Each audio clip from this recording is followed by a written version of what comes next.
Seahawks Today by Chat Sports. Tyler Jones here. Thanks for joining us. We're going to try a brand new segment here on today's show. What we are going to do is we are going to react to your hot takes. And what we have asked the folks to do on this show, comes from our live show, is to use the hashtag hot take or super chat and give us just some spicy stuff, okay? The more hotter, the better. Let's put it that way. Be bold with it. As we're going along, people are going to be sending these in real time, and we'll react to it. So without further ado, let's go ahead and get to our first ever hot take segment here on Seahawks Today. Our first hot take comes from Nick Fury. Nick writes in, I think the Seahawks are in position to take the NFC West. All they have to do is repeat the first 9 weeks. Geno Smith has to skyrocket, and Jamal Adams and Jordyn return to the field. Okay, lot to pack in there, Nick. Let me put it to you this way. You hit on a lot of good stuff there. But here's the big issue here. The Seahawks have in front of them, as opposed to comparing themselves to San Francisco, is the Seahawks still have issues in the interior of the defensive line. They still are going to struggle against stopping the run. And what do the Niners do best? They win at the line of scrimmage, and they run the football very well. That's still an issue for Seattle. I think the Seahawks are going to be improved, but I don't think San Francisco got any worse. I loved what they did bringing in Javon Hargrave on one side of the ball. The Niners are still going to be a problem. So as much as the Seahawks look better, I think the Niners are still very good in their own right. Now, the Seahawks have the best quarterback in the division right now. But even with that said, San Francisco is still a problem to deal with. So I don't know about winning the division yet, but I think it's going to be very interesting. It'll be very close as far as that goes. Thanks, Nick. Next hot take. Our secondary will underperform, but our offense will make up for it. Underperform. Now, I look at this secondary for the Seahawks. Here's how they could underperform, okay?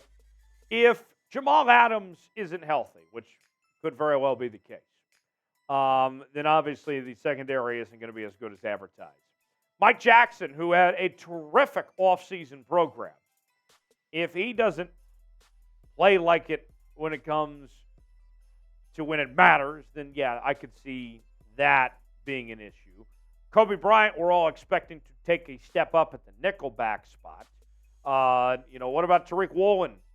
Also getting healthy. He's expected to be back before the season begins. But can he play like he did last year? Could he take a step back? What about Devon Witherspoon as a rookie? Number 5 pick, expectations are high.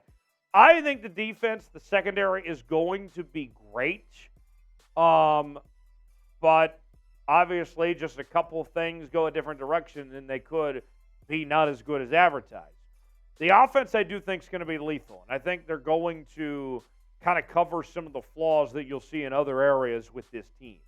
And one thing to watch for in particular that I think the Seahawks are going to do a good job of when it comes to their offense, because how much Pete Carroll and Shane Waldron want to run the football and be a run-first team, despite having the weapons to be an explosive, high-powered scoring offense with, Geno Smith, JSN, DK Metcalf, Tyler Lockett, Noah Fant, Will Dissly, the list goes on and on.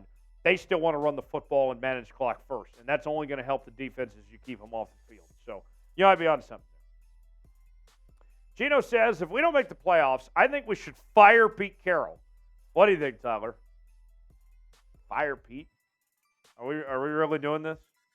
I did ask for hot takes, but Pete's not getting fired. And I'll say this. If things do not go well, if the Seahawks have a bad year, and if it's very obvious it's time to move on, I believe that Pete Carroll deserves to go out gracefully, okay? If this is Pete's last year, if it just doesn't go well, retire, call it a day, and move on to the next chapter from there. There should never be a reason, unless there's some type of scandal of some sorts that we don't know about right now.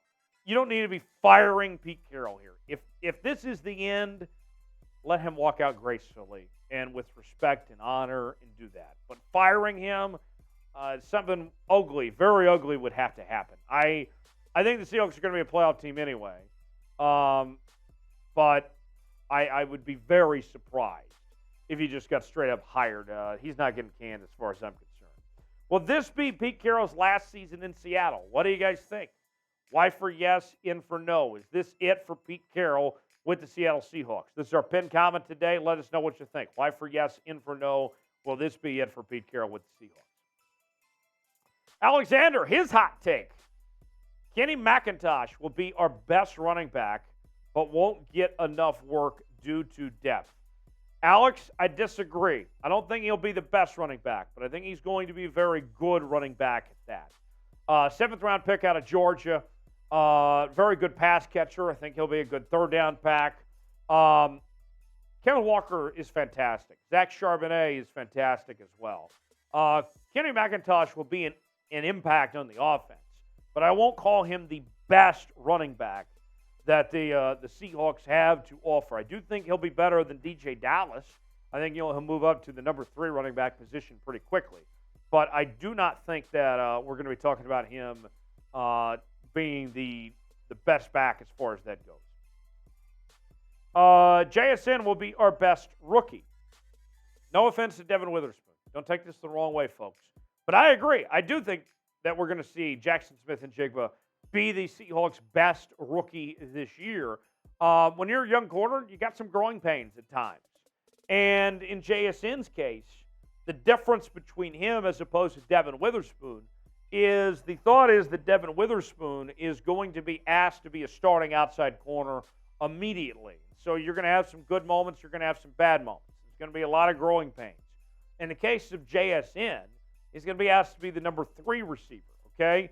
And all the attention, for the most part, offensively when it comes to the passing game is going to be on DK Metcalf and Tyler Lockett. That should free up things for JSN to just really just go out there and flourish and do his own thing and be his own guy. So I think JSN will be the best rookie. I agree with that statement, and I think he's going to have a fantastic career and be a Seahawk for a very long time. You're looking at a future Pro Bowl caliber receiver.